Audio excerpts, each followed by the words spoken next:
একটা মানুষে তার একটা কাপড় রাখে নাই শরীরে, এত বড় বড় পাথর দিয়ে তারে নিক্ষেপ করে। ওরা কি মানুষ, ওরা কি মরবো না, ওরা কি মরবো না। আমার এই যে সব সারা করতো। আমার বাবাকে ব্যবসার জন্য, আমার বাবার ব্যবসা চাইছে এবং আমার বাবা থেকে 2 লাখ টাকা মাসে মাসে চাঁদা চাইছে। এই দুইটাই একটা আইনত ইয়া, সেই জন্য আমার বাবা রাজি হয় নাই। সেই জন্য আমার বাবাকে, আমি ভিডিও দেখি নাই, আমি সহ্য করতে পারবো না, আমি ভিডিও দেখাই নাই। আমরা সবাই জানে, ওপেনলি জানে সবাই, যেটা হত্যা। শুক্রবারে সকালবেলা কিন্তু ভিডিও প্রকাশ হয়েছে। ভিডিও প্রকাশ হয়েছে গতকালকে। আপনারা কি আগে থেকে জানতে পারছেন? হ্যাঁ, আমরা আগে থেকে জানতে পারছি। কি জানতে পারলেন? মানে কারা কারা করছে? আমি সবার নাম তো জানি না, কিছু মানুষের নাম জানি, যেরকম টিটু, মইন, ছোট মনির, লম্বা মনির, তারপর রনি, কামাল না, কামাল না, কাউসার মোল্লা, কাইয়ুম মোল্লা, কায়সার হচ্ছে ফোন দিছে। হ্যাঁ, যখন আমার মামা বাসায়, ওই কাউসার ফোন দিয়ে আমার মামার বাসা থেকে বের করছে, বলছে যে তুমি তাড়াতাড়ি আসো, তুমি তাড়াতাড়ি আসো, দোকানে আসি, তুমি তাড়াতাড়ি আসো। ওনারে অনেক রকমের মানে মেন্টাল ক্রিয়েট করছে। কোয়েশ্চেন গুলো ওকে না করে আচ্ছা, ভিডিওটা পরে প্রকাশ হওয়ার কারণটা ছিল কি? পরে হচ্ছে গিয়া আমি প্রেস ক্লাবে গিয়েছিলাম, বরগুনা প্রেস ক্লাবে। আমার কাছে তার আগে অনেক ভিডিও ছিল, হিউজ পরিমাণে ভিডিও ছিল আমার কাছে। তো আমি এগুলো পেশ করার মতো এই মানে প্ল্যাটফর্ম পাচ্ছিলাম না, তো যার কারণে এটা একটু লেট হয়েছে।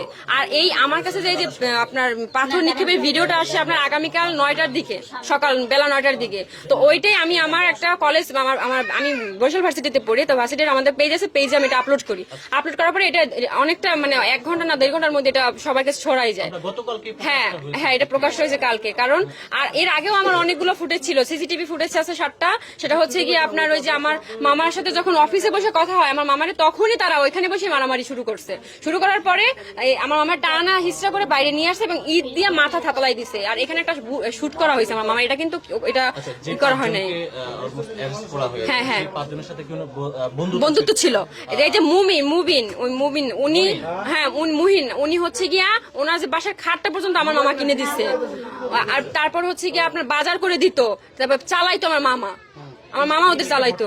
এত বড় একটা ঘটনা ঘটেছে, এর ভিতরে কোনো ধরনের প্রবলেম হয়েছিল কিনা? বা প্রবলেম বলতে আমি বলছি 2020 থেকে 25 সালে এই 5টা বছর আমার মামা অনেকটা ডেভেলপ করে তার ব্যবসায় এবং অনেক ভালো ছিল আলহামদুলিল্লাহ। তার সন্তান ওয়াইফ নিয়ে অনেক ভালো ছিল, ভালোই দিন কাটতেছিল এবং সে একটা লাক্সারি লাইফ বিলং করতেছিল। তো ওইটা তার বন্ধুদের এটা সহ্য হচ্ছিল না যে ও এত ভালো, তাহলে আমরা এরকমের কেন, তাহলে তার মানে আমাদের কিছু একটা করতে হবে। কারণ মানুষ তো লোভে পড়ে সবকিছু করে, এই জন্য ওরা লোভে পড়ে আমার মামার এই কাজটা করছে। আমার মামারে বলছে যে হয় তুমি তোমার মেন এই যে সোহানা মেটালটা আমাদের দিয়ে দাও, আর যদি তুমি সেটা না করো তাহলে প্রত্যেক মাসে আমাদের 2 লক্ষ টাকা করে তোমাকে দিতে হবে। এখন আমার মামা বলছে যে আমি কষ্ট করে এগুলো সবকিছু আমার নিজের পরিশ্রম দিয়ে এগুলো করছি আমার বাচ্চাদের ভবিষ্যৎ গড়ার জন্য, আমি তোমাদের কেন শুধু শুধু 2 লক্ষ টাকা চাঁদা দিতে যাবো। হুমকি দিছে আমার মামার ডিরেক্ট, একদম ডিরেক্ট। আসলে আপনারা তখন আপনার মামা নিয়ে